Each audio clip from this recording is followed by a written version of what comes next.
আসসালামু আলাইকুম ওয়া রাহমাতুল্লাহি ওয়া বারাকাতুহু। প্রিয় দর্শক, রমজানের অন্যতম প্রধান ফরজ হচ্ছে নিয়ত করা। নিয়ত ছাড়া রমজান হবে না। খালি শুধু উপবাস করলেন তাহলে আপনার রোজা আল্লাহর দরবারে মকবুল হবে না। শুধু উপবাস থাকার নামই রোজা নয়, আপনার নিয়তকে পরিশুদ্ধ করে নিতে হবে। তো প্রিয় দর্শক, আসুন আমরা জেনে নেই আমরা রোজা রাখার পূর্বে, রোজা রাখার সময় আমরা কোন দোয়া পড়ব, অর্থাৎ রোজা রাখার নিয়ত কি।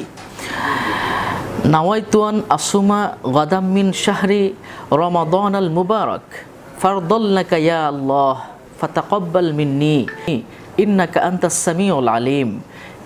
এই নিয়তখানা আপনারা প্রত্যেকেই করে নিতে পারেন।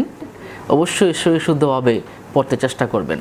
প্রিয় দর্শক, আমরা মুসলমানদের জন্য যারা আমরা রোজা রাখি, দিন শেষে আমাদেরকে ইফতারি করতে হয়।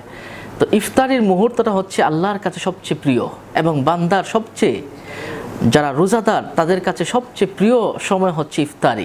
দারে কুতনি নামে ফতোয়ার কিতাবে এই দোয়া রয়েছে, এবং আমরা কিতাবুল আকজার ৮৬ নম্বর পৃষ্ঠায় আমরা এই দোয়াখানা পেয়ে থাকি। তো আসুন আমরা জেনে নেই ইফতারের দোয়া কোনটি। বিসমিল্লাহির রহমানির রহিম। আল্লাহুম্মা লাকা সুমতু ওয়া বিকা আমানতু ওয়া আলাইকা তাওয়াক্কালতু ওয়া আলা রিজকিকা আফতারতু। প্রিয় দর্শক, যাদের এটুকু কষ্ট হবে তারা ছোট করে পড়ে নিতে পারেন, আল্লাহুম্মা লাকা সুমতু ওয়া আলা রিজকিকা আফতারতু। আল্লাহুম্মা লাকা সুমতু ওয়া আলা রিজকিকা আফতারতু। এই দোয়াটা পড়ে নিতে পারেন।